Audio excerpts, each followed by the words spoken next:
Good evening. Welcome to Midstate Magazine. I'm Aaron Morden. And I'm Jill Hiemski. Let's take a look at the news. An $800,000 road project will help resurface parts of Illinois Business Route 24 through Washington. Last week, contractors began the preliminary work on Business 24 for the road patching project, according to Illinois Department of Transportation spokesman Brian Williamson.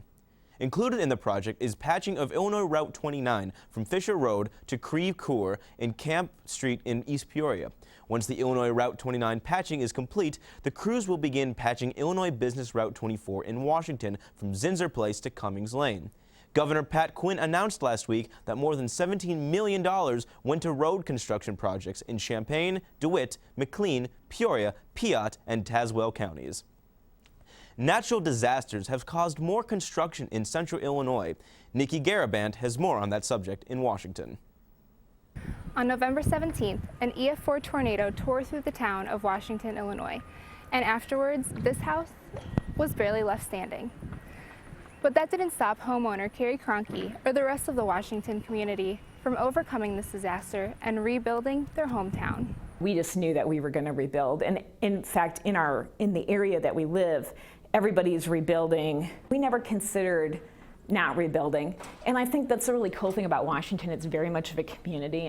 Even though Carrie's house wasn't completely destroyed, there was enough damage done to make it too unsafe to live in, so it had to be torn down and is now being rebuilt. We went upstairs and we still had walls and ceiling, and every window in our house blew, and so there was glass everywhere. Our garage door was shut and there was a wall there, but both those things were gone. And so we could look across the street and our neighbor's house was gone and everything down the street was gone.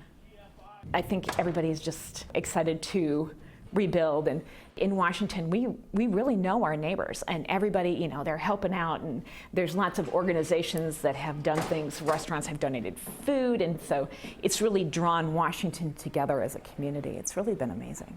I can't imagine living anywhere else in central Illinois besides Washington. In Washington, for Midstate Magazine, I'm Nikki Garabant.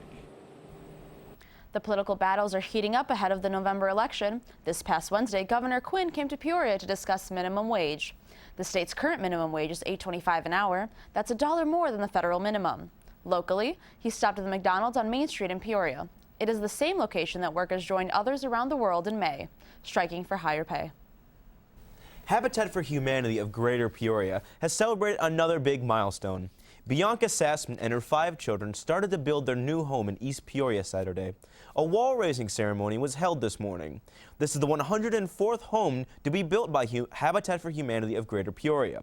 Their work has made a huge impact in the Greater Peoria area and has helped many families live better lives.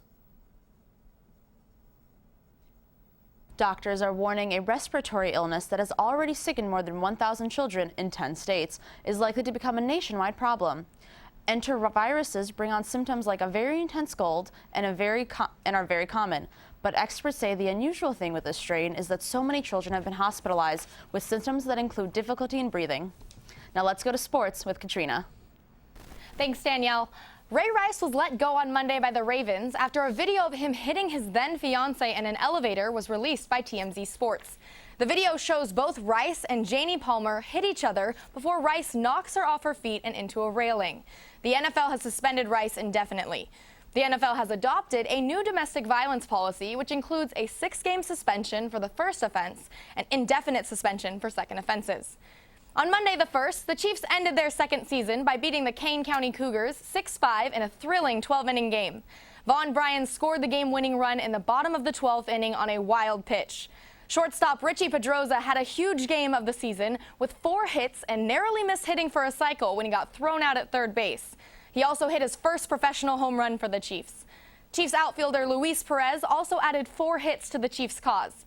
The Chiefs ended their season going 35-35 in the second half of the season by finishing 5 games over 500 with a 72-67 record. The Chiefs ended up with the 5th best record in the Midwest League. The Mustangs got behind early in their second game of the season on Sunday, falling behind 2-0 in the first period against the Chicago Bulldogs. The Bulldogs scored 2 minutes into the game and then again later in the period.